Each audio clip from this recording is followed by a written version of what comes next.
Testing. And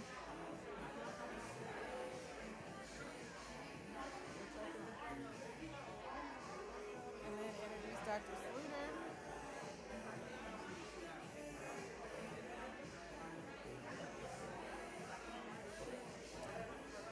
Good afternoon. Good afternoon. Good afternoon. Welcome to the second annual STAR Conference. Give yourselves a hand for being here today.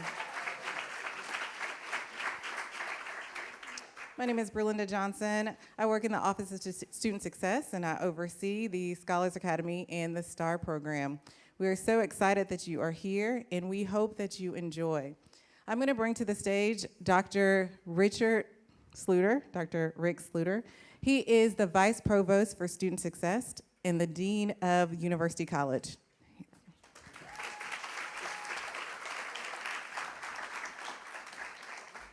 Either one.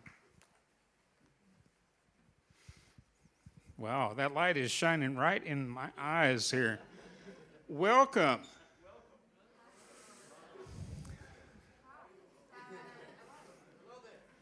So if our president was here, and you'll see him sooner or later, here's his first words that he'll utter. He'll say, "Welcome to the beautiful campus of Middle Tennessee State University." Welcome. I'm really glad to have the opportunity to get the program started today and to say just a few words. We'll move on here in just a moment. But this is a beautiful campus. I mean, I don't know if you've taken a look around. Don't take it for granted. There is so much here. So, we're going to welcome our speaker here in a moment. A couple words that I would encourage, a couple things I would encourage. First of all, do a good job. You've shown up, so congratulations. And then secondly, to get the most out of this, you have to participate. And so that means paying attention, being on time, doing the work, and everything that's necessary. We say this about the program, we invest in it because students who participate in this program, and you hear me say this all the time, ... do better than students who don't. So welcome to campus. I'll see you here throughout the program and throughout the semester. Let us know what you need. We're here to help you. Thank you very much.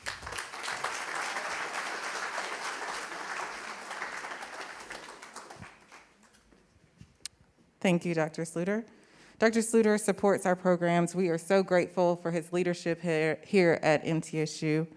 At this time, I'm going to ask our student intern for the summer. He's going to come up and he's going to introduce our keynote speaker. We're so excited to have our keynote speaker on campus.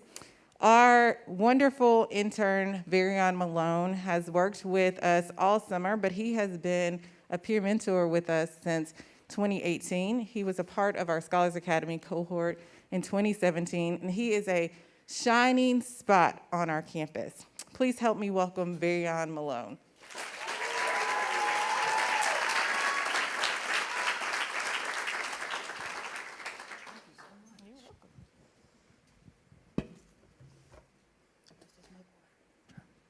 How are you all? Thank you. Well, first and foremost, good evening. Everybody feeling all right today? Yes. That's great. As Ms. Berlinda so kindly introduced me, my name is Varion Malone, and I have the honor of introducing our guest speaker for tonight. So our guest speaker for the evening is a former professional athlete turned author/speaker and family therapist associate. He has a transparent and relatable methodology that allows for an instant connection to our youth. Teaching of self-worth through the word as it is related to empowerment, encouragement, and most importantly, mental stability. He is no stranger to adversities. However, with strength and faith, nothing seemed impossible for him. Expressing his past frustration and how he overcame his experiences as a youth has led him to become powerful beyond measure, along with his clinical methods. Everyone, join me in giving a great round of applause to our guest speaker, Mr. Jay Barnett.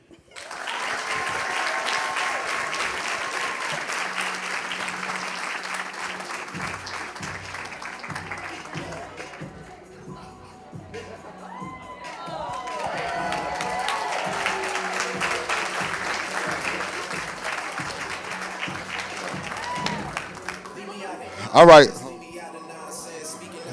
You like this shirt? Hold on.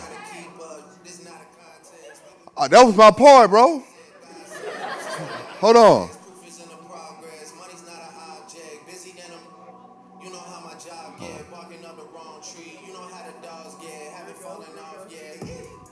That's it. All right, that's it. Thank you guys. Thank you guys. All right, you turn the lights on. It's weird. Yeah, there we go, so I can see everybody. How y'all doing? Y'all good, man? Y'all look good. Y'all look good, man. So I'm gonna just take a moment of silence. Nobody died. Yeah, nobody died. So I'm gonna take a beat and just simmer down a little bit, and just want you guys to inhale, exhale, and then we're gonna go to work. All right? All right. Y'all can close your eyes, whatever you want to do. If you do yoga, you know, namaste. You know what that means. Yeah, okay. All right. All right. Count of 3. 1, 2, 3. Inhale. Exhale. We do it again. Inhale. Exhale. One more time. Inhale. Exhale. Now, just give me one person. What did that exhale feel like? Release.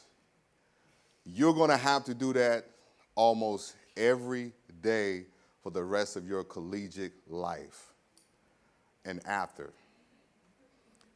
Seriously, because when you look at, did they put, okay, there it is. Because we're going to be talking about making a transition. And transition is never easy. I'll get a little bit into my story and then get a little bit into what I really want to talk to you guys about and what I want to echo and what I want you guys to take from this. So I want to, parents, raise your hand. All right, y'all give the parents a round of applause.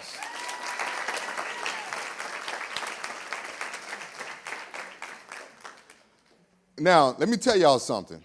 It's not easy for parents to make the transition either. I know some of you are just like, man, I cannot wait to get out this house. I cannot wait to be on my own, doing my own thing. And it's never easy for both sides. And just as much as you think you're ready to get out the house, you're really not until that at 8 o'clock class start knocking on your door. And then you realize, oh, Mommy's not waking me up. Dad is not coming up. Hey, get up. So it's a huge transition, and I always want to make sure you appreciate your parents and appreciate those that are supporting you. How many of you guys are first-time generational college student? First-generation college student. Give yourself a round of applause.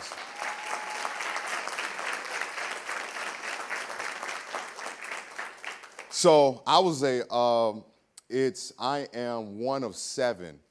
And I am in the middle, and I was the first. My older brother and sister, they did not go to college, so I was the first to go to college.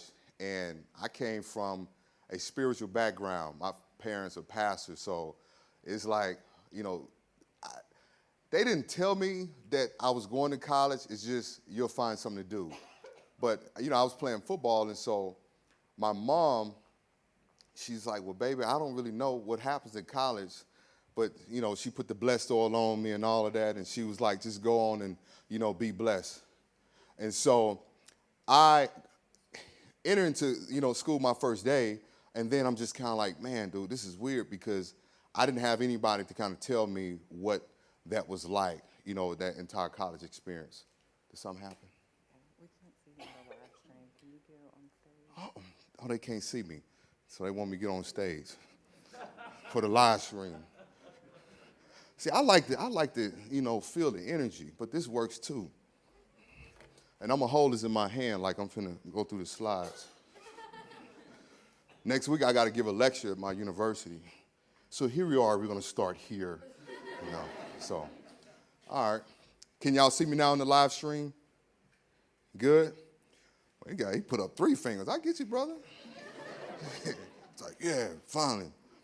So, anyway, my roommate, we both played high school football together, so we were sharing rooms. So his mom was there making his bed on the first day. And I'm like, dude, boy, you got it made, making your bed. He said, Jay, where's your mom? I was like, she at work. So it's different. Now, my roommate, so this is gonna be good because I'm gonna go back and forth because I'm gonna get serious. That's why I'm kind of, keeping y'all laughing because I'm gonna get serious in a minute. But so I grew up in Mississippi, my parents divorced, and I grew up around all black everything. So my mom moved us to Texas, and we moved to Grapevine, Texas. And Grapevine, it's what it sounds like, Grapevine, right? So it's like, black people in Grapevine. So so we moved, and I end up going to Grapevine High School, and it's predominantly white school, and I'm like, one or two blacks on the football team, but it's a great experience, and so a kid that we became really close, and we ended up getting a football scholarship at the same university, so we're going. So Matt was, big white kid, and he was just like, his mom always did everything for him. And I was just like, bro, I don't know how this is going to work out here in college because mom is not going to be here. And that was like the running joke for a long time, right? His mom always made his bed. And I was just like, dude, how's this going to work out? How are you going to make this transition? And sure enough, he was there for one semester, and he was gone. Like, he could not do anything. And so first day of practice, it's college. It's not high school. So guys are bigger and everything. And in my mind, I'm like, I'm on scholarship. My mom ain't got no money, so this has to work. So we end up getting through camp, and he doesn't make it through the season, and I end up playing my freshman year as a true freshman. And one of the things that I realized is that he wasn't prepared. He had everything else, but he wasn't prepared. And that's what I want you guys to ask yourself the question, are you prepared? See, college is more than just an experience. It's an opportunity. And I want you guys to really catch that. It's more than just an experience. It's an opportunity. And it's an opportunity that, whether you finish or not, it's still an opportunity for you to grow as a person and as a human being. Because you're going to meet people and you're going to have experiences in college that you wouldn't cherish as a high school student. Because when you're in college, you may be sitting next to the next CEO of a huge company. You don't know who you meet in college, like real talk. I mean, I went to college with people that like literally own like major corporations, and they was like, hey man, I remember you from football. You don't realize you never know who you're gonna need a job from. So college is more than just an experience, it's an opportunity to grow. And also, it's another opportunity for you to develop as a person. When I was at Grapevine, and fast forward, I created this business where I worked with pro athletes after my NFL career came to an end very quickly. I was working with a kid, and he asked me, because I had all types of kids at my training program. I had black kids, white kids, Asian kids, Hispanic kids, and the kid says to me, how do you talk to white people? That's what he asked me. So he said, how do you talk to white people? So when I was in Grapevine, my best friend at the time was a white kid, and I used to be over his house. And growing up in this deep south of Mississippi, you know what it is. It's racist. But when I got there, I learned that not everybody that didn't look like me didn't like me. I want y'all to hear me. Not everybody that didn't like me, or didn't look like me, didn't like me. So in that, I learned that people are people. No matter what color, no matter what creed, ethnicity, background, sexual orientation, I began to pay attention to people's character. And I never forget, an old mentor stopped me in the gym, and this was after football, because I was in the draft in 2003. I was 22 when I left college. I went 4 straight years. And football is not working out with me. And literally, I had this weight on me as if the world was against me. And he stopped me one day. He says, dude, nobody owes you nothing. And sometimes, if you're not careful, you'll take on this burden or you'll take on this issue with people or with other things that's not really in your control, but you'll place that in front of you, and that will be the barrier to stop you from growing.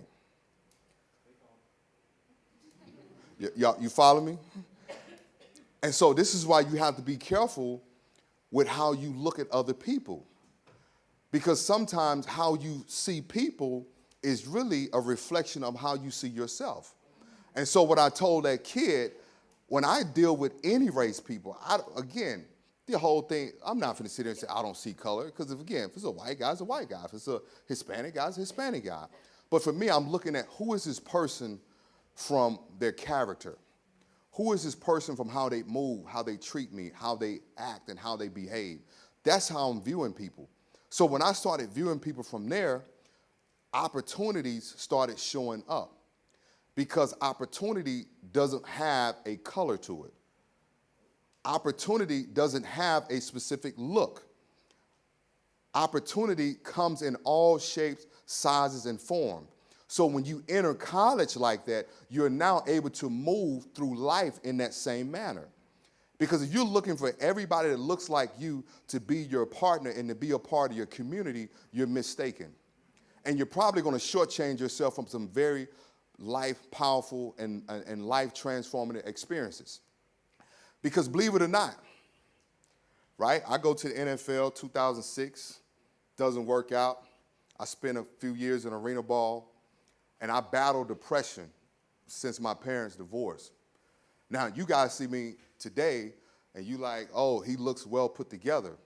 But I was a kid who had battled depression since 13 on up. I'm a 2-time suicide survivor.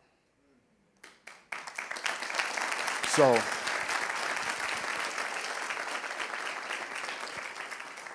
and here's why I'm sharing. You never know how people are going to be there for you until you are in need. Do you know my second suicide attempt was a drug overdose? Guess who found me? My white godmother under the bed. And this is why when I speak to people. I don't speak to a specific group because I don't care if you're white or care if you're black. You are all facing your own challenges in your own way. Each of you are entering into college trying to find your way. What is going to be your way? Number one, take out your phones, because when I talk, I like y'all take notes. Oh, she got her pen and paper. I see you. I see you. You're going to be the professor's favorite. Don't sit at the front, though. I had a professor, I sat at the front, he spit on me. I was like, bro. Yeah. He wasn't trying to, but I was just like, yeah, that's not going to work. Huh? Yeah, no, don't sit there. Don't write that down. Yeah. But don't forget it, though. So sit in the middle, yeah. See, what I learned, you sit in the middle, some jump off, you kind of, if some jump off, you got the people in the back, to kind of, protect you, and then the people in the front, kind of shield you. So you're kind of in a sweet spot in the middle, yeah. Because somebody come, it's just like, oh, everybody at the back gets it, and then, it's like, but hope that doesn't happen. But whenever I walk into a room, I'm always looking for, all right, where's the exit? So, just have to. So making a transition, first thing that you guys got to have as you're making this transition is what's your objective? What is your mission? What do you want from Middle Tennessee? What do you want besides an experience? What do you want besides posting cool stories at the football games, at the parties, at the, all those different things that you get to do in college? What do you want? What is your objective? What is your mission? Never start anything and you don't have a clear objective. If there's no objective, what are we here for? What are we doing? Even in dating. I'm going to talk about that too, because listen, let me tell you something. These colleges are off the chain. Real talk, parents is, Yes. So as you're dropping them off, please say prayers for them.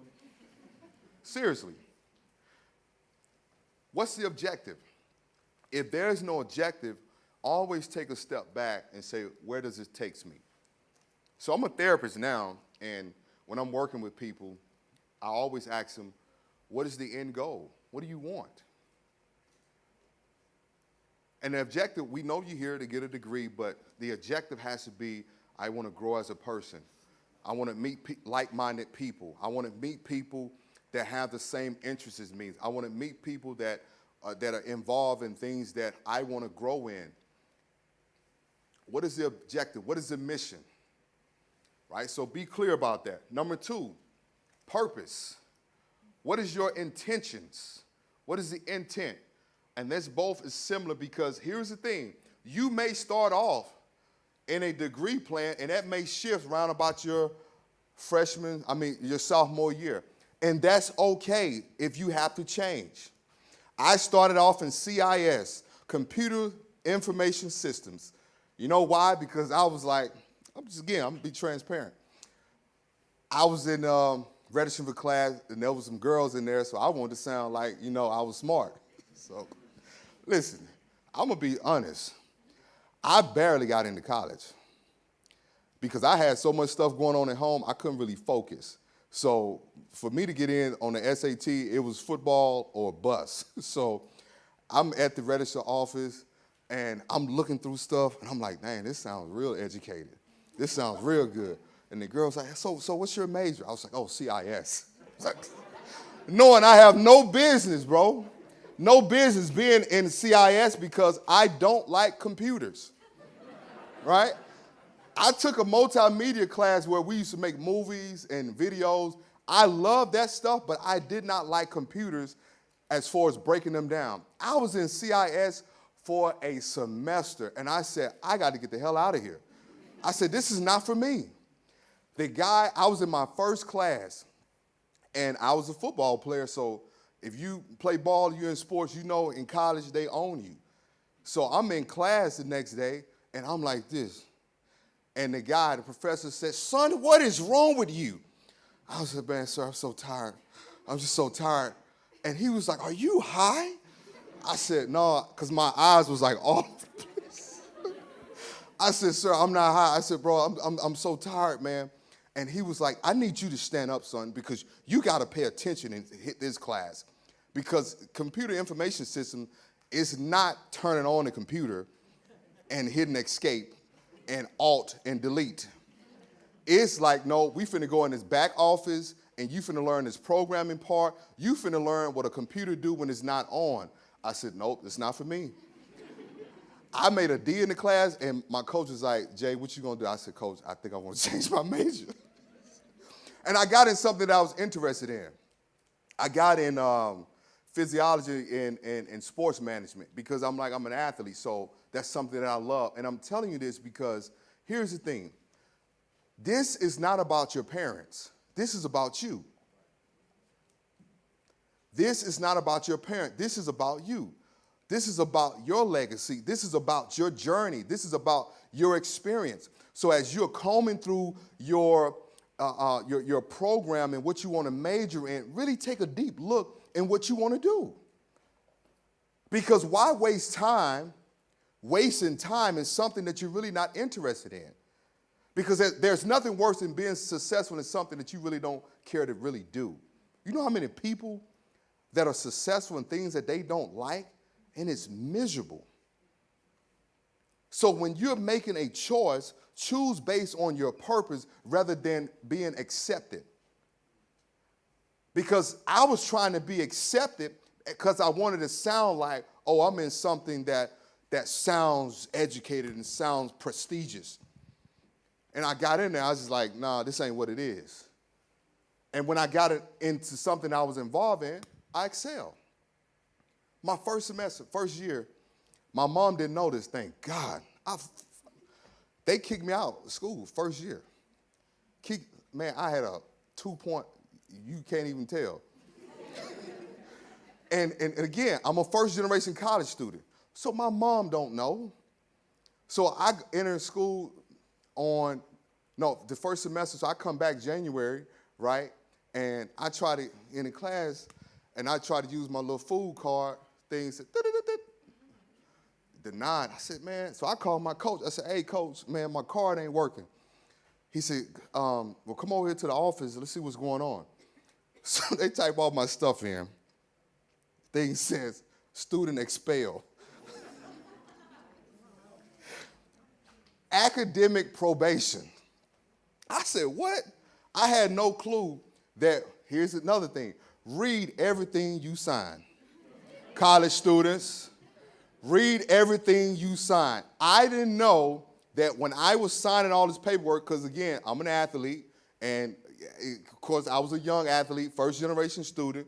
I don't know all the details. I'm signing my scholarship because my GPA was low in high school and my SAT was 900. When I signed, it said that you will maintain a GPA of 2.5 or higher. I had a 2.5 or lower. And because I had a 2.5 or lower, you will be expelled from the university. I said, Coach, man, I had no clue. So, you know, I was a hell of a freshman player, so they pulled some strings and got me in. And he said, hey, you know what is riding on this. And when I realized, I said, man, this college ain't no joke. Because it was hard balancing, trying to be a college athlete and be a student. And again, there was no model. There was no one there to tell me like, hey man, you got to make sure you balance. And then I had a roommate who party all the time. And I come back, he's gone. I called him, I said, hey man, what happened? Because I had two roommates, a football player, he didn't make it. And then when they replaced the guy with him, he flunked out too. I was like, man, this is serious. It's like, man, I said, it was an experience because I'm thinking they just let you stay in. It's like high school, right? Oh, come on through, we'll put you through. And people's like, nope, you got to get out of here and figure this out on your own. So I signed another paper that I read. And I said, okay, this is what is required of me. After that, I was on good standing. I missed the dean list by, 2 grades. I kept a 3.5 or higher in college as a student athlete. Coach was bringing everybody to me. So anytime like guys was having issues in class, as most football players do, so I said, go talk to Jay. And what I was doing was I had to figure out balance. And that's the next thing, write that down. You gotta have balance. You have to have balance. You gotta have balance. And then right beside that, you gotta be socially balanced. Socially balanced. It's okay to put your studies in, but it's also okay to socialize. Get out and mingle. Go places. Interact with people that don't look like you. Go to other different functions, right, that you normally wouldn't do. Because I was doing all that type of stuff. So I was at Tarleton State, which is like an agriculture school. And so my crazy behind was hanging out with some real cowboys and stuff, just trying to figure out, like, what the heck, do cowboys really do? And it was quite interesting. So, and everybody grew to love me because, of course I played ball and I was known for that, but people knew me for just interacting with people. So when I became a therapist, it was like, well, we're not shocked, man, because Jay talked to everybody when I was in school. But no one knew that I dealt with suicide a lot and depression. So in that, I began to develop ways on how to present myself to people in a very confident manner. Because if college doesn't give you anything else, it should give you confidence. Confidence that you don't have in high school. Because many times, confidence in high school is really associated with popularity and with a specific group. Just keeping it 100. And then you throw those people in a group setting or in an environment where they don't know anybody, they kind of like. Because see, it's easy to feel confident when you're around people you know. But how confident when you in an area where you don't know these people? So I'm going to be very interactive at this point. Let's talk about fear. What's your biggest fear, man? Because all of you guys are going to be freshmen, right?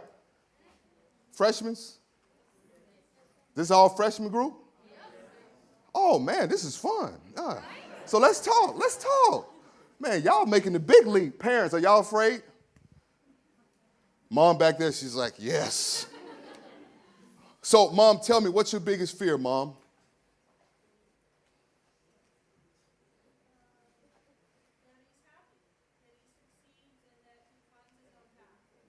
That's good.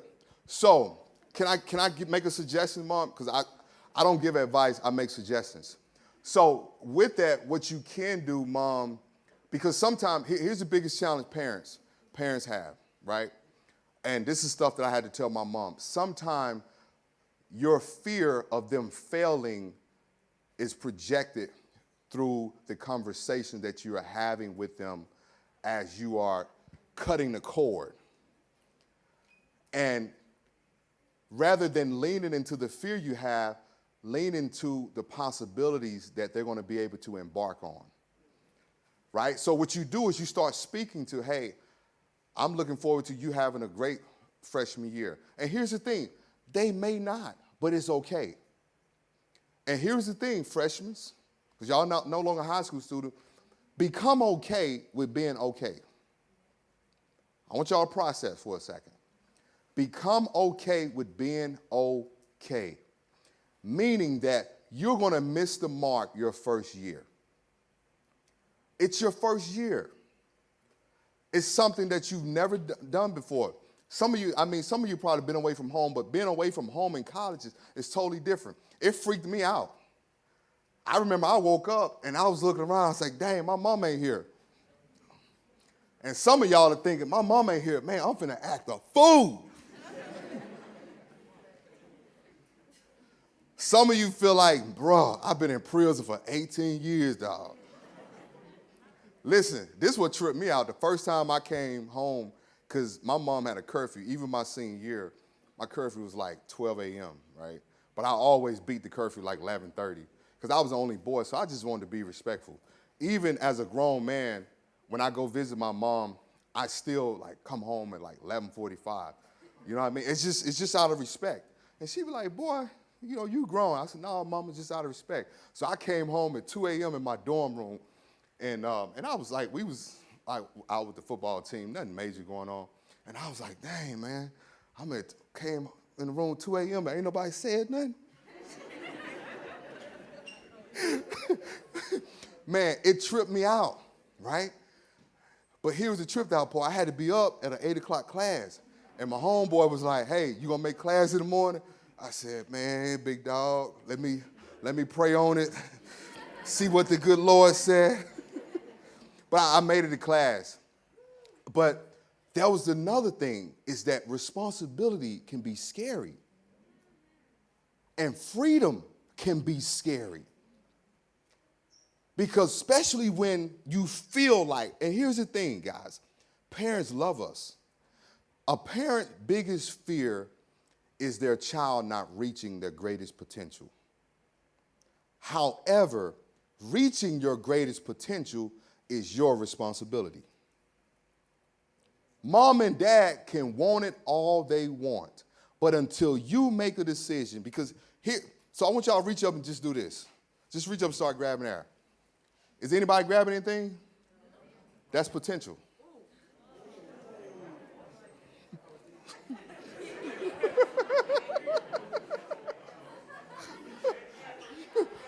That's deep, huh? That's potential. It's not activated until you become aware of it.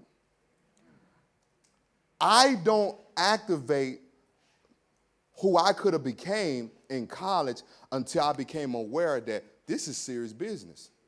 These folks don't care how good of a football player you are, you better make these grades.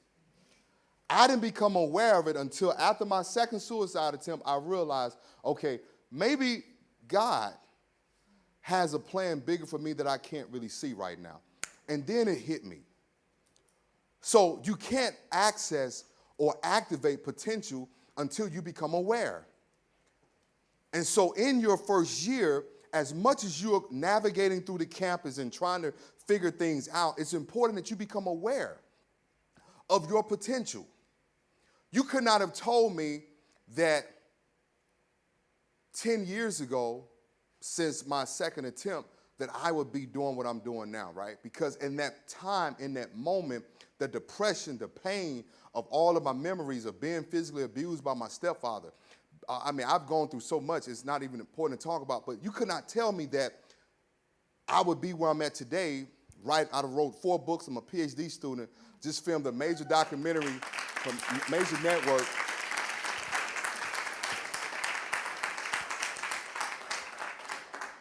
Go from being an NFL free agent to the NFL asking me, can they buy my books?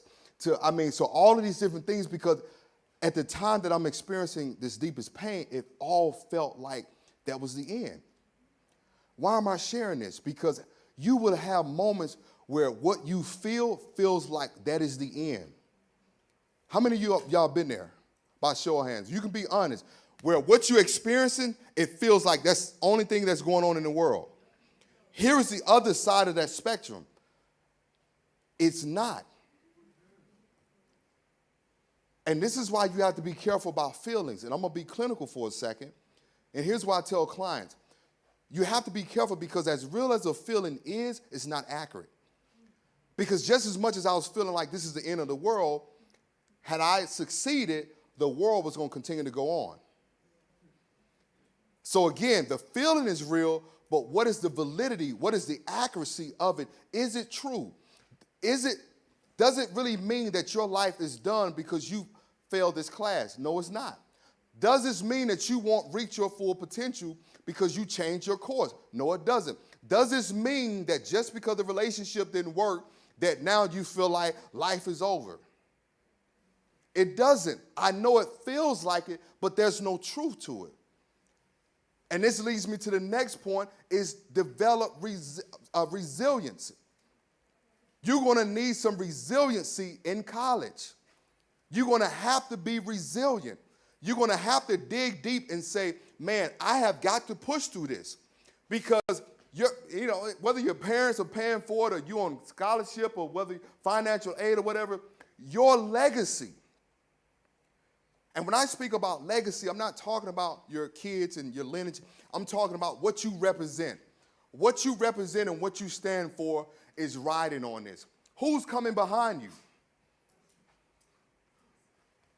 Some of you have siblings that are coming behind you. Some of you have cousins. Some of you have other adults that are watching you, first generation of college student. Some of you don't have support. Some of you have all the support. However, each of you are on a journey that's going to be determined by how resilient you can be.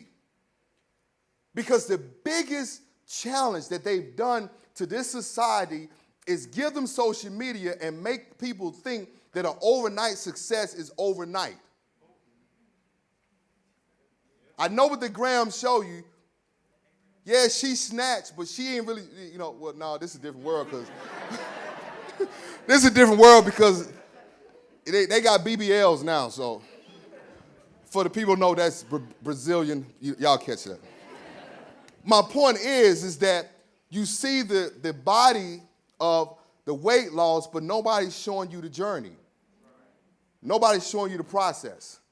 So I was on the Breakfast Club back in May. And so Charlamagne hit me up and said, hey, pull up. And believe it or not, people was like, man, how's it? I said, dude. So I was in grad school 4.5 years, right?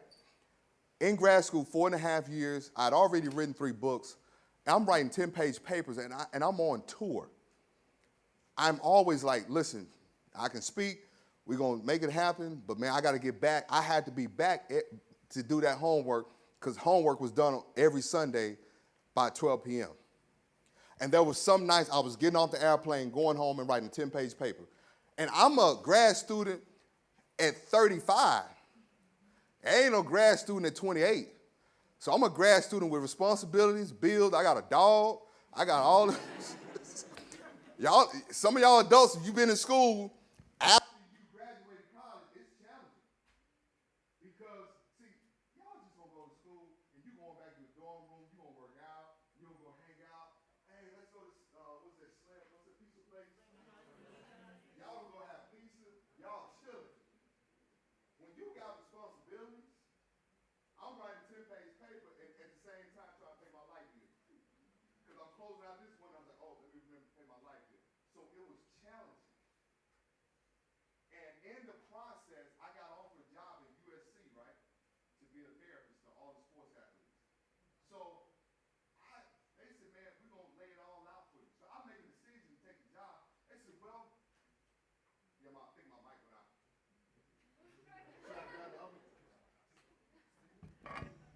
talking too much, see?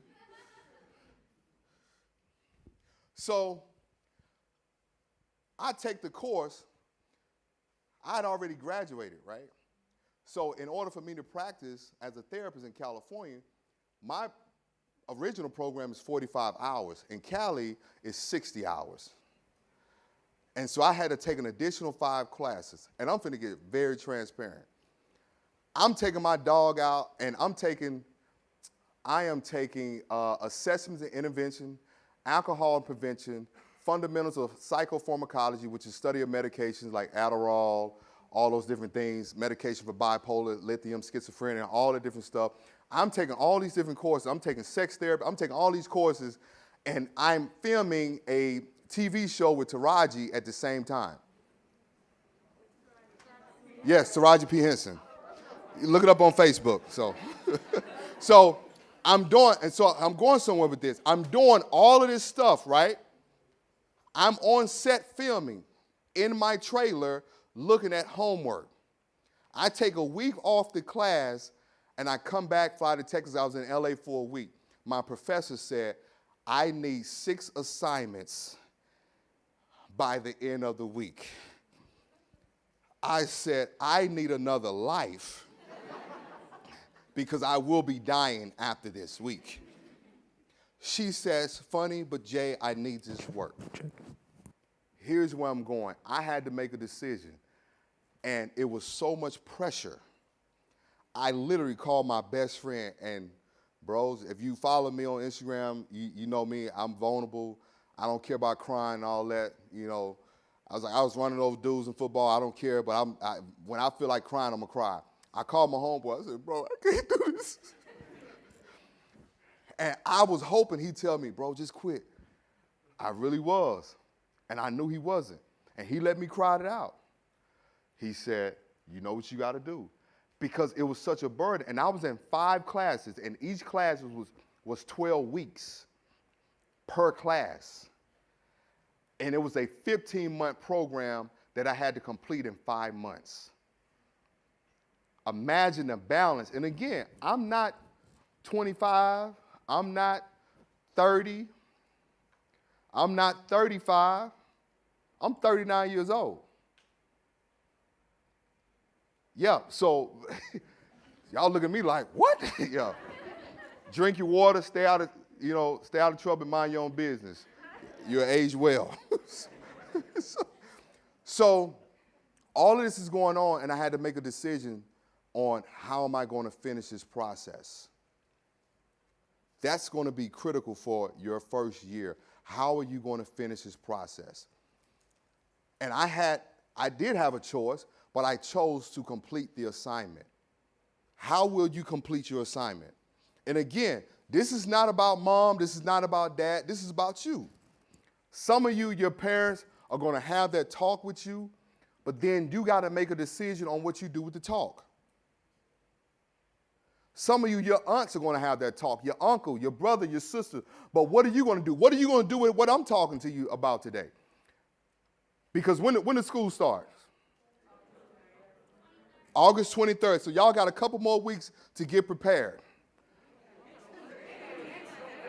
That's next week? See, don't get old. Don't get old. I'm thinking, yeah, that's right, the day the 15th. Oh, y'all, y'all better get on it. So, what are you going to do with what you hear today? What are you going to do? Man, I wish I had time to really take y'all through my journey. Man, I've gone through some stuff. And going back to when I was on the Breakfast Club, somebody was like, man, bro, life has really changed for you. And, so many doors. And I said, bro, do you realize it's literally taken me 10 years for the world to be introduced to Jay Barnett? So what am I saying? There's a process to everything. My personal life experiences adds weight to my clinical work. Because there's a lot of therapists I know that works from a clinical setting, but not from a personal experience setting. So when you sit down and I'm talking to you, I'm not talking to you from a book or from a theory. I'm talking to you from what I lived. I've seen white kids with depression, black kids with depression, Asian kids with depression, Hispanic kids. Depression is not racist. It's not prejudice. Mental health is not this thing that's waiting to, hey, let me pick. No, it's waiting for you the moment that you step on campus, because all of you are going to experience some form of anxiety. And what is anxiety? Anxiety is really fear of the unknown. It's fear of the what ifs. What if nobody likes me? What if I don't make friends? And I want to shift that. What if someone does like you? What if you do make it? See, the brain has a funny way of working. When you work against the brain function on what you've been programmed, because a lot of you have been programmed to just get by, but when you program and reprogram your brain on, I'm not here to just get by, I'm here to move beyond just getting by, you'll start thinking different. And I want to let you, anxiety is real, but you can combat it. Stop and take a deep breath before you walk into the class. Don't get on your phone early in the morning and check the gram. Some people can wait. Like literally, they can wait. Hold them DMs, bro. Let them sit there. I know they in your DMs.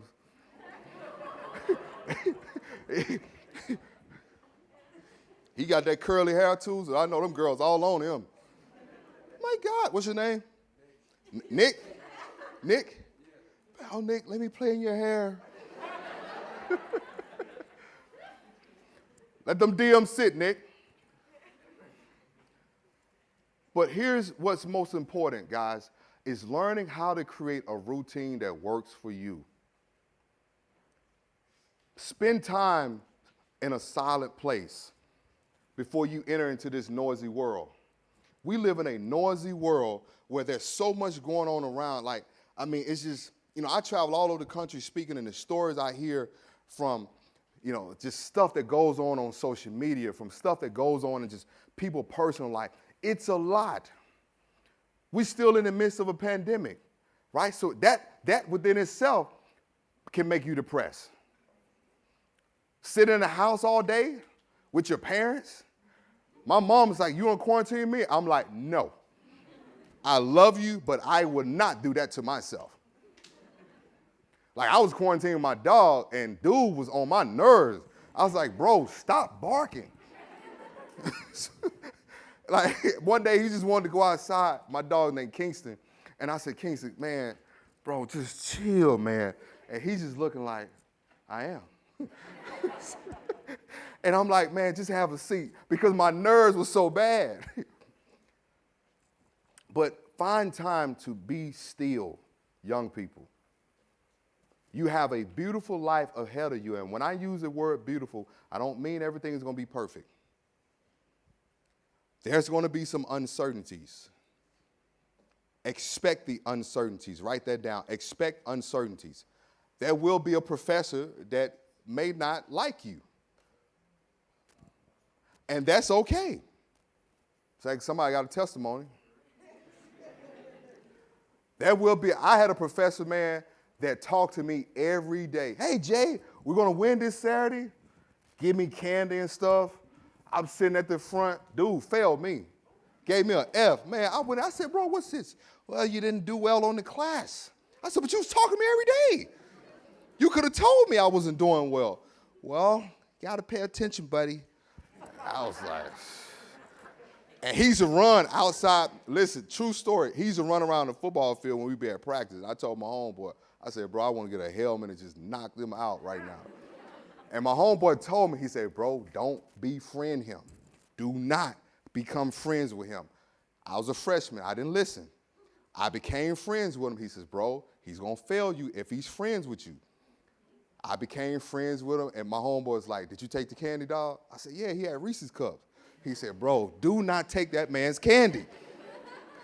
He said, it's a bait, because he failed all the football players. He failed all the football players. And so I ended up taking the class again, and I took him, because he's the only person who taught American history. So I was like, hey, what's up, Mr. Margot? You know, I said, I'm good, bro. I wasn't saying nothing, and I got out there with a B. But so I know what that's like, man. So the uncertainties is that, man, you're going to have things that happen that you're not planning. You're going to have somebody take sick in your family. You're going to have something that happens to a friend. These are just uncertainties.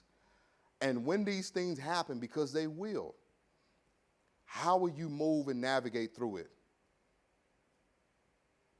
Right? And find friends and find people where you can be yourself.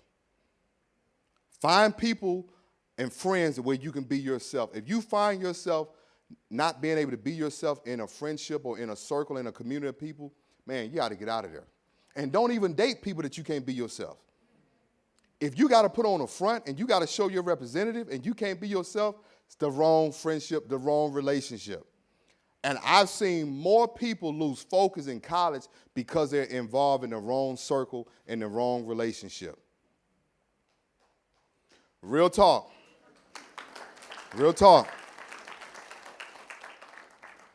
Connect with people that are wanting to connect with you. They don't rock with you, I don't rock with them. And I realized that early on because guess what? This is a small group right here. I think Ms. Berlin said it was like, how many students here? But how many on the campus? 22,000. Woo, that gives me anxiety just hearing it. She said 22,000. I said she probably said that. I'm thinking 2,200. 22,000 people on campus. That's a lot of people to work through and just be like, find out who's who. But I'll tell you something. When you're true to yourself, you'll find people just like that are true, and you can identify them quickly. Anybody that you see, like these people always on the first say, hey, man, where you trying to get to? Hey, bro, watch out, man. Too much energy. You got too much dip on your chip, brother. too much mustard on your hot dog, man. Because I'm trying to maneuver and navigate. And you can tell people's energy and read. Listen, if you don't develop anything else, learn how to read people. You don't have to be a therapist for that. Read people's energy and believe what you pick up. And guess what? Going back to the okay with okay, if you pick up something like, I don't know, some just don't sit well with that person, be okay with that. You don't have to burn your hand to realize that the fire is hot. I see the fire burning up everything around it. So it's like, I don't need to put my hand, oh, it's hot for real.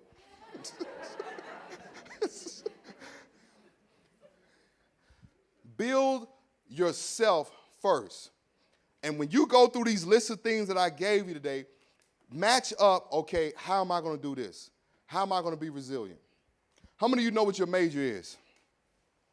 Oh, wow, we have a sure class here. This is going to be a great class. Let's go back to the fear part. What's your biggest fear, young lady? Yes, ma'am.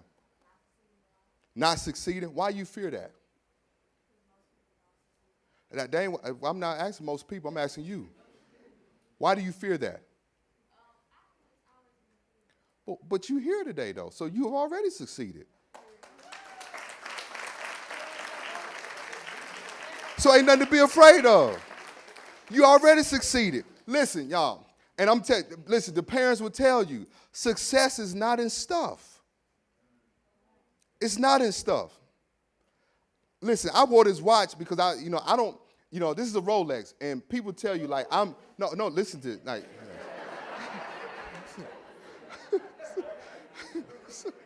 I'm trying to tell you something, man. So normally I would wear my Apple Watch. I love my Apple Watch.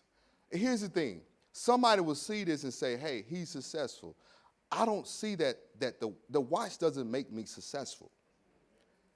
Because I've seen people with stuff and they're broken. I've seen people with stuff and they're miserable.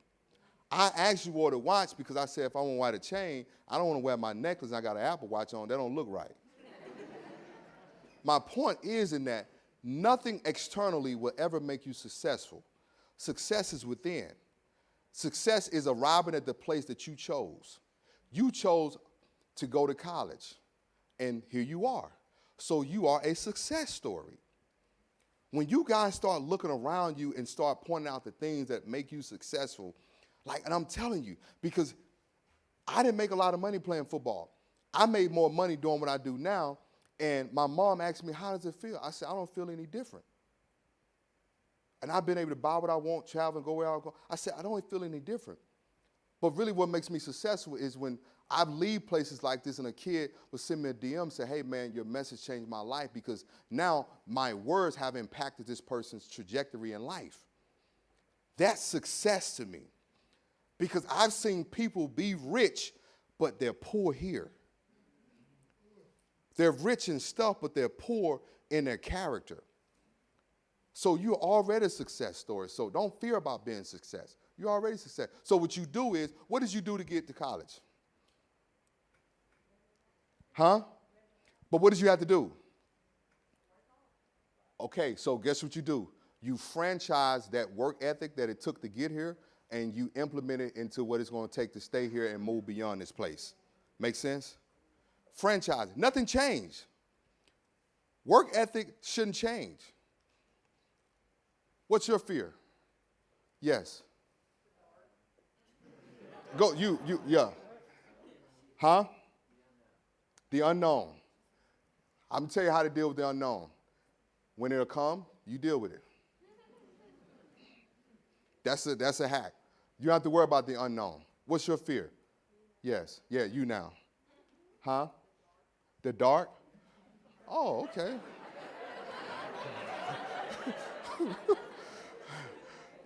I would say child psychologist, but you're in college. But yeah, that's a real fear. That's people still fear the dark. I don't like being in like small elevators. And even before COVID, it's just like I have, what's it, claustrophobia, whatever that is. Yeah, claustrophobia, yeah. That word, listen, I can pronounce some of the biggest words, right? But whenever it comes down that word, it's like my tongue, like, bro, not today. So, what's your biggest fear, man? Yeah.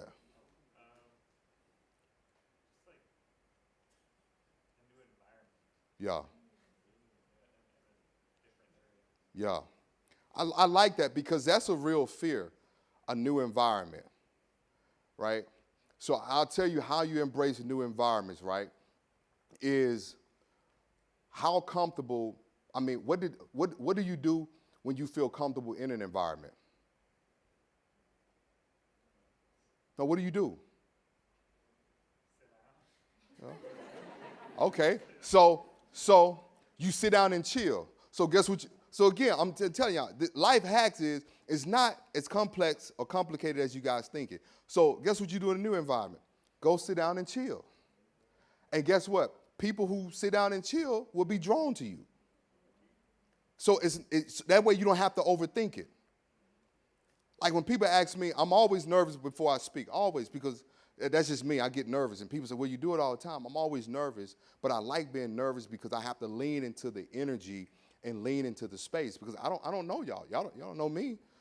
Miss Belinda, they found me on social media and, they saw my Breakfast Club interview. So I'm always nervous when I go in an environment. But here's what happens. When I just show up as me, all of the nerves go away. So when you show up as you, the new environment will embrace you. So our minds, man, they'll play tricks on us. What's your biggest fear? Yes, ma'am. Okay. Do you have? Are you a procrastinator? Told you, learn how to read people. I'm joking. No. So here's what you can do. If you know that's a challenge, so tell me, what do you do well though? I am good at managing my time. I got to sit down. So if you're good at time management, manage your task.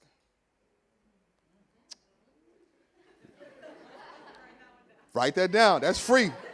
And guess what? You ain't had to come to therapy to get that one. Manage your. I'm telling you. Listen. Y'all, as y'all can see, I love what I do, and I always say, and this is why I'm very grateful. I don't know what nobody's belief system is, and I don't want to offend anybody, but I embrace having another opportunity.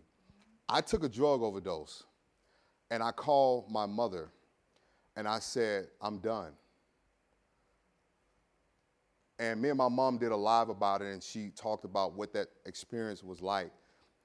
And she didn't know what to do because I had so much pain. And for me, football was my safe haven. I was a kid that nobody never paid attention to how I felt after my parents divorced and my mom remarried. And her husband was very physically abusive to me. And he was a little dude, and so, I mean, he would just come in at night and just, you know, I mean, just beat on me. And I mean, and I could tell like he had issues of his own. And here's why I'm sharing that. Because that took my voice. And so when I got on the field, dude, I was just like, I was looking for somebody to hit because I was trying to do what was done to me. So in that space, when football was over, I didn't have a space to cope. I didn't have an outlet. So that's why the pain of the memories, because I'm like, man, who am I going to punish now? Because during a game, you know, you can punish people and there was no repercussions. So when I look at where I'm at today and I realize that conversation that my mom had when I hung up the phone and I went in the bathroom and I took all types of, I ain't gonna curse because my mom may be watching the stream. Y'all grown folks, so you know what that S word means. I took all types of S word. And when I realized and when my godmother found me and to come through that because I've had to deal with, I actually recently just had a kid that I work with just took his life. And so I've dealt with so much of this pain. So when I'm in this space, I lean in because I don't know who's on the edge. I'm just being real. I don't know who's on the edge. Because just because people look well doesn't mean they're well.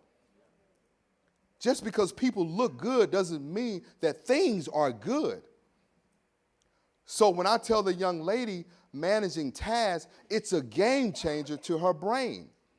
And when I realized that it wasn't about what happened to me, it was about who was I willing to become after it happened. That was the game changer to my brain that therapy did. Because so many times when something happened to us, it drives us to feel like, this is who I become. I become the failed class, the boyfriend that cheated on me, you know, the girl that started talking to, you know what I'm saying, another dude. Like we take that on. And so that's why when I'm in this space, man, I love it because I love young people. My internship, I was like, don't give me no adults, give me all teenagers. Because one thing I learned about you guys, it's not so much that you're impressionable, but your brain and your mind is still being molded. Your brain doesn't reach its peak, I think, until you're 25. Seriously. That's why I always tell kids, do not get married in your 20s because you're not there yet. The brain is still developing. It's still developing. So when I'm in spaces like this, man, this is fun for me. This is my purpose because I've realized, like, what would have happened to all the lives that I could have changed had I succeeded? But just as lives are attached to me, whose life is attached to you? Whose life is attached to you finishing? And here's the thing. Some of you may not finish here, and that's okay. Some of you may transfer. Some of you may say, hey, Middle Tennessee is not for me. I want to go somewhere. That's okay. This thing we call life is a journey. It's really a journey. And when you embrace that, there's going to be peaks and valleys. There's going to be highs and lows. There's going to be rainbows. There's going to be cloudy days. There's going to be rain. There's going to be days you walk out, be like, man, it's a beautiful day. And there's going to be days you're going to be like, damn, I got to do this crap again. But it's beautiful, though. And the last thing I want to leave y'all with is whatever you do, remain committed. Stick with it. Whatever you decide to do, stick with it. I've never met a successful person that wasn't committed. I never met a successful person that wasn't committed. Whatever it is, remain committed. This is not about the piece of paper, This is about how committed are you. And the piece of paper validates your commitment. The degree is your validation that you remain committed. That's what it is. All right, this more. What's your fear? Enough of that deep stuff. Not choosing the right path? Did you have somebody before you choose the wrong path? Man, I'm good. Whoa. I got to call my manager. I'm 3 for 3 today. So, their choice in life doesn't have anything to do with your journey. So, rather than fearing making the wrong choice, lean into the choices that you do want to make. Does that make sense? Life hacks, man. My man, what's your biggest fear? Doing your hair like this. Hey, check this out, bro. So during the pandemic, that was a funny story. Like I grew my hair out. I've always wanted to do that, right? 'Cause like I play with white guys and they always like, Jay. I always wanted to do that. So I had my sister twist my hair up, dude, and it was long. And I was like, hey, watch this. And they was like, dude, stop. So I had to come to you because I was like, man, I always wanted to do that. All right. So what's your biggest fear? The ocean? Yeah. Oh, man, you in Tennessee, dude. You talking about the ocean like you live in Florida. You know, respect. My man right here. You, yes, sir. God, okay. Oh, he had to go there. Ain't nothing I can say on that one. So here's the thing. Here's my challenge. Rather than fearing him, lean into the love he has for us. Woo!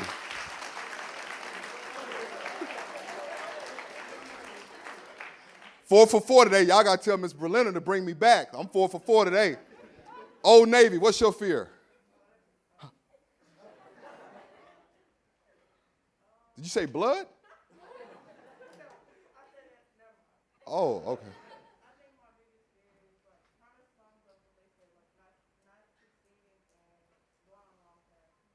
Yeah, all right. Is that your friend next to you? Either or. Okay. All right. So now you just met them. They seem like good people, right? Oh, well, he looking at her like, you better say I'm good people. So now you just met these two people. They seem like good people. Now take that fear of not choosing the right people and lean into people that feel good to you. So like those two people, right? You just met them and then you build on a friendship. And now rather than carrying that fear together and choosing the wrong path and choosing the wrong people, you are now allow the people that you choose, you guys can take that path and journey together. Again, you choose your friends. I don't care what nobody tell you. Nobody just bombards himself into their life unless you allow them. Nobody. And create boundaries, right? If you got to study, you got to study. And when people start disrespecting your boundaries, just quietly say, okay, let me go ahead and move around. Because your boundaries is a form of the self-respect that you have for yourself. If you say, hey, don't text me after 10, don't text me at 10:05 and be like, WID. No. This is not happening. Have boundaries. Seriously. Like, listen, boundaries are important. My mom don't call me until after 11 o'clock. That's a boundary. I love my mother. She knows I love her. But, Mom, I can't talk to you before 11 because you're going to tell me what's going on with the grandkids. You're going to tell me what's happening on the news and COVID, and that's going to drive my anxiety through the roof, and my day is not going to start off well. So she knows, hey, King, I'll holler at you in the afternoon. Yeah, baby, we'll talk later on today. That's a boundary, right? Set boundaries. And here's the thing, and this is healthy. Build boundaries, and listen to what I said, this word. Build boundaries even with your parents. And this is not to cut them off so you can begin to establish independency. Because there's another thing that you're going to get in college, independency, right? And that's scary, but what it is, hey, Mom, I'll call you after class. Hey, Dad, I'll call you when I have a break. This is teaching you how to create healthy boundaries. Healthy balance. But those seem like good people, though. So I think your fears are going to be okay. He seems like a good guy. I mean, what's your major, man? Audio production? Okay, all right. Yeah, he seemed like a good guy because the way he keep looking at you and his shoulders are all, he seemed like he don't take no crap. Yeah, you ride for her already, huh? I'm trying. Oh, he say he trying. He sound like an old uncle. I'm trying to work with him. I'm trying. All right, what's your fear with the 2 braids going to the back? Yeah, you. You don't want 2 braids? Is that pink hair? Okay, Nicki Minaj, all right. Huh? Being able to make new friends. Oh, that's a good one. Making friends is hard, man. It's hard because, see, first day of college is just like the first day of high school. I remember I dressed up and everything, and somebody said, hey, dude, we don't do that in college. Like, it's okay. It's hard, but it can be easy because the one thing that I did like about college is you will find your tribe, believe it or not. You'll find people that's like you and that's into like so. But that's a good fear. But it's I mean it'll be a smooth transition for you. And I think places like this is good for you guys because you get to meet different people. You get to say, hey, what's up? Where you from? I'm from Memphis or whatever. Anybody from Memphis? Okay, Orange Mound. Yeah. See, y'all two, they don't know nothing about A-Ball, MJG, Orange Mound. Yeah. See, come on. I grew up outside of Memphis, so yeah. But watch out, people from Memphis. Like, I love them, but man, watch out for them folks. If you meet somebody from Memphis and they do this,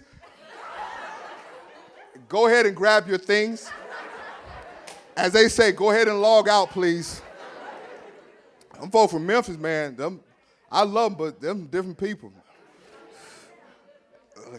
I love Memphis. We used to go to Memphis all the time. You see how they going out? Yeah, it's okay, babe. I love. Look. Now, she just had a fear of success now, and now she ready to stand up for Memphis. See? My man right here, what's your biggest fear? Yeah, well, it can be you because I was pointing to God. Yeah, you, what's yours? Transition new environment? Okay, that's a good one. Yeah, and so I think somebody else said environment too. What about you right here with the glasses?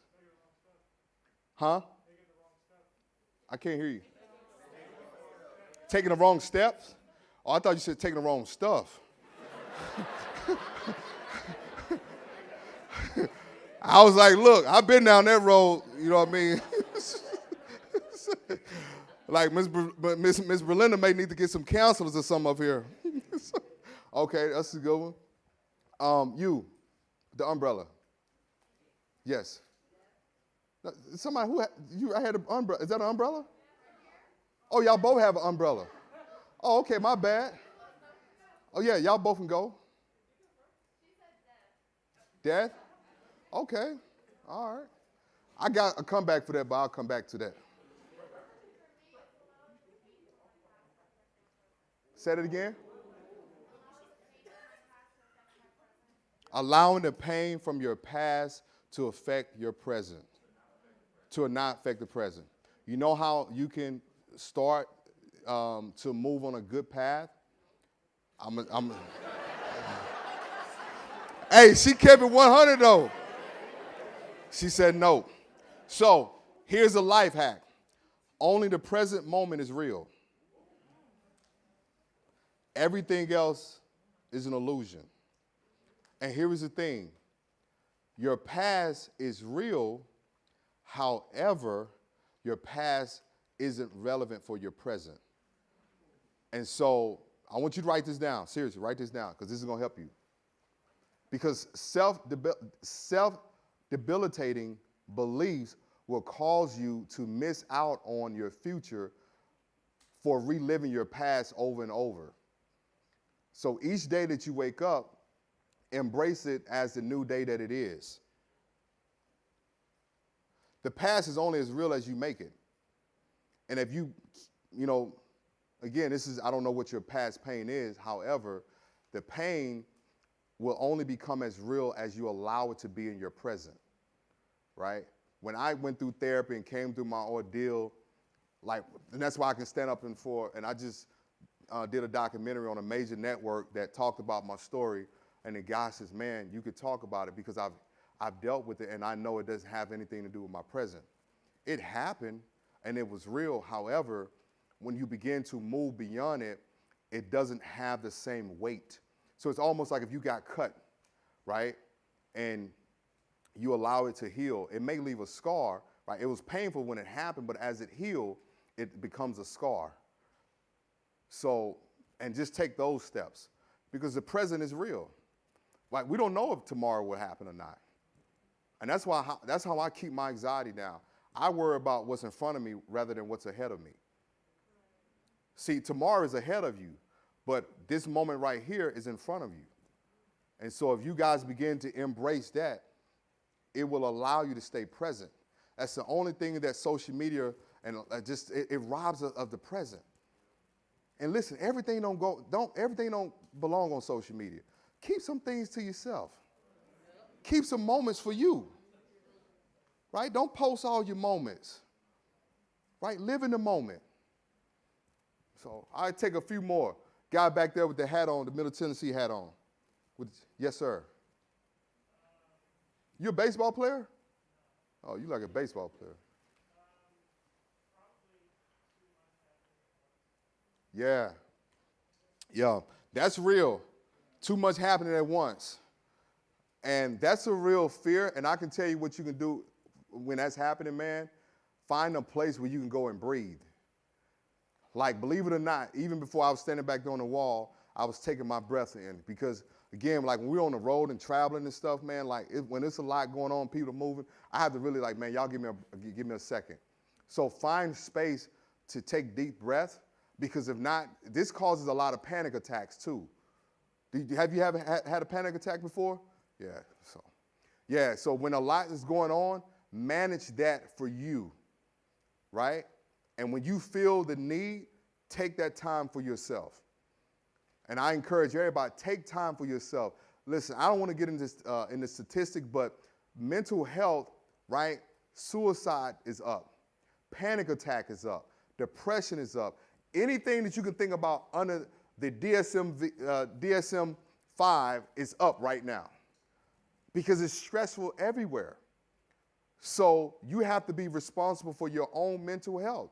And if something is not good for your physical, emotional, or mental, or spiritual well-being, make a decision to cut it off. Make a decision to cut it off. I had to cut some people out of my life. I'm like, man, you're not good for my mental health. I love you, but you can't have my nerves all over the place. And again, relationships, be mindful. Everybody didn't come from a solid background. Some people came from dysfunction, and dysfunction is normal to them. So if you find people that is always something going on, always bad news, always some drama, man, eliminate that. I'm telling you, a train wreck your first year is to be involved with somebody who's always got something going on. It's always a crisis. Oh my God, you can't believe what Darryl did. What did he do? Look what he just posted. Like for real, I'm telling you. Oh my God, did you see what they posted on the shade room? Like, look at this. Like, hey man, I can't do it. Listen, I watch the news once a week, that's it. I want to find out what the weather's looking like for the week so I can know if I can work out outside or indoor, find out what's going on with this pandemic, and I'm shutting it off because it will cloud and it'll mess you up. So take time for yourself. We'll do one more with the umbrella. Oh, you told me death. Yeah, death. We'll come back to that. Right. Oh, right here. Not being able to break generational curses. Woo. And we're going to end on that one. Now, I'm glad you. Now, raise your hand. How many of y'all first-time generational college students? How many of you are supported in your decision to go to college? Miss Berlina, not you. Now, here's the thing about breaking generational curses, generational cycles, or generational patterns, is you have to undo what you've learned.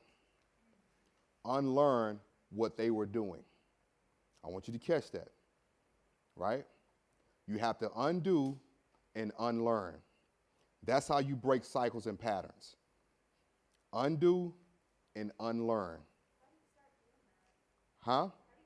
How do you start doing that? Here's how. What did they do?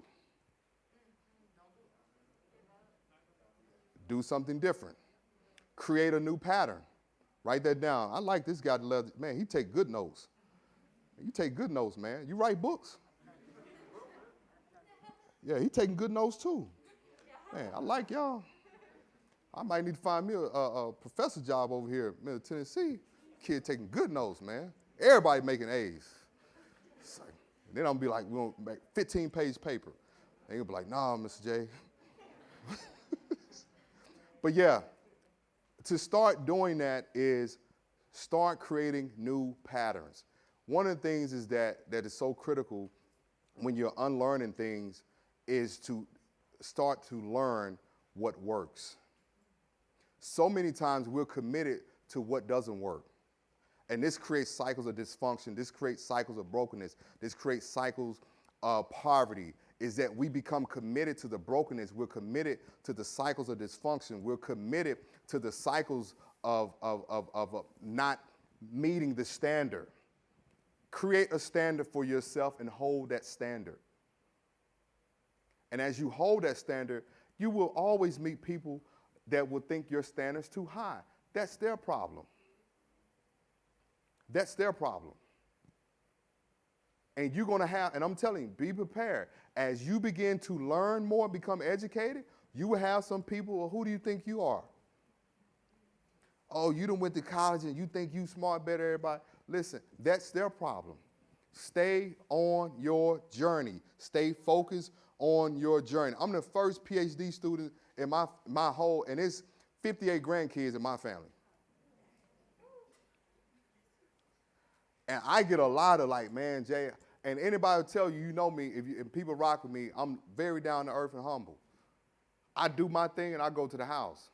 How you feel about me, that's your problem. Your opinion of me is none of my business.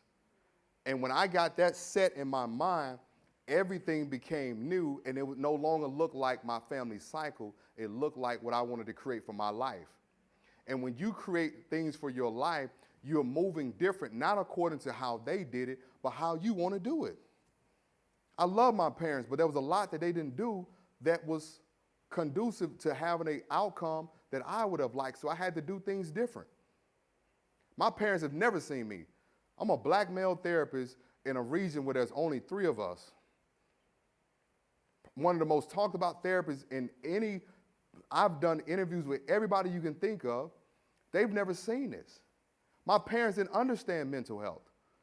They say, just pray about it. I'm like, dude, something ain't right in my head. This oil is not gonna work. Like, for real. My mom poured oil on me. I look like a piece of chicken from churches. And if you ever ate chicken at churches, you know it's greasy as... I said, Mama, this ain't gonna work. I had to be the first to normalize therapy in my family. And so, when I started talking about my story, more NFL players started coming out. Because I remember being an athlete and people looking at us like we were machines. I remember people telling me, why'd you want to kill yourself? You had everything going for you. You had muscles, you had everything. Dude, that doesn't stop the traumatic memory of the stuff that I saw. So you may be the first to break that barrier, and it's okay. And guess what? Here's how my family, my cousin was sliding my DMs. Man, cuzzo, thank you for talking about this stuff, man. I've been carrying this, man, for a long time. So you don't know, you may be the catalyst to change your family DNA.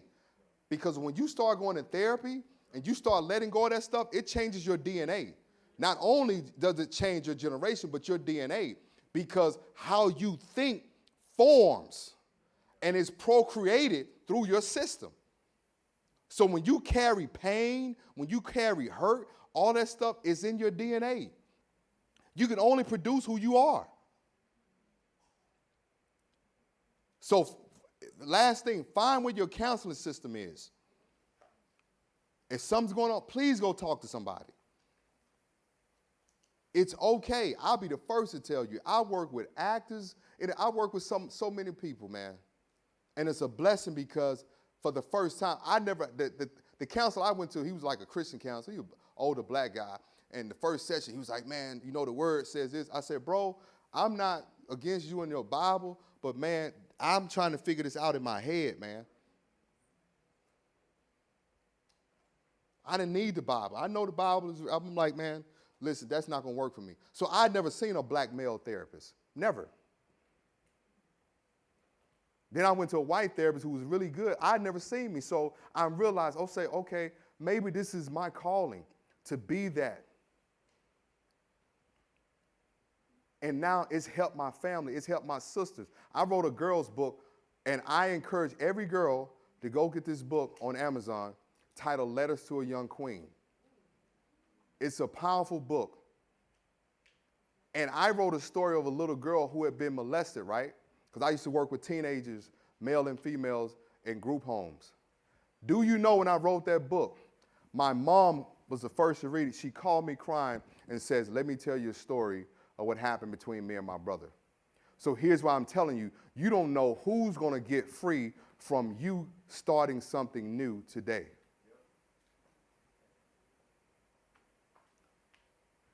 Ladies, grab that book. It will help you get through college. It is a powerful journey because I used to mentor and counsel girls in group home. Guys, I got a book titled Hello King. Grab that book. These books will be essential for you because you're going to need it, because you're going to deal with stuff that you're not going to want to talk to your parents about. True story. Who wants to talk to their parents about a breakup? Nobody wants to call their parent, Dad, this is what Jaquan did. Because he know when he hear Jaquan, he know where he live at. He knows Jaquan, yeah, I'm just being joking, but Jaquan don't sound like a nice dude. But there's going to be things that you're going to deal with that you're going to be reluctant to share with your parents. So grab these tools. So in closing, was this good? Yeah. Thank you, guys. So, you guys can follow me on Instagram, King J Barnett down here at the bottom, Twitter. Also, KJB Coaching is my online counseling services that we provide. And also, again, want to thank you to the parents. And I hope, listen, guys, I like comedy. I love being balanced because I talk about deep stuff, but I like to be balanced the way you make you guys laugh at the same time. And I hope something that I've said today really changes your perspective on life. And I hope that each of you know that you are already successful, and to continue the success, take those things that I gave you and begin to live by them and work them every day. And there will be days that you don't work them, and that's okay. That's okay. You're not going to be on the mark every day, and that's okay. That's going to be some days you miss the gym. There's going to be some days you're going, hey, I don't want to work out today. I want to eat a cookie. That's all right. I do it all the time. I don't care. So it's like, whatever. But again, guys, thank you, guys. I wish much success to each of you as you begin your journey on making this transition. Enjoy it, embrace it, have fun, be safe. And thank you guys again. And listen, days after I do talks, I get like a lot of DMs, and I know some people don't want to talk about certain things, but if it's something that you wanted some more insight on, I don't mind taking the time to shoot you back a DM and provide some insight. But again, guys, have a great freshman year and enjoy your first year in college, and stay out of trouble, because college can get you in trouble.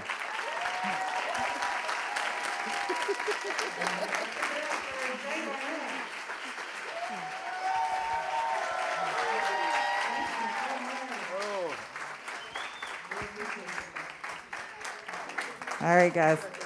Yeah. We're going to tailor, thank you. We're going to tailor the program really quickly. We're going to have Dr. Vincent Windrow come with a closing, and then we will have our parents, if you'll hang out, we'll meet with you shortly after we get everyone dismissed after the closing. So everybody give it up for Dr. Vincent Windrow, Sci-Ship Vice Provost.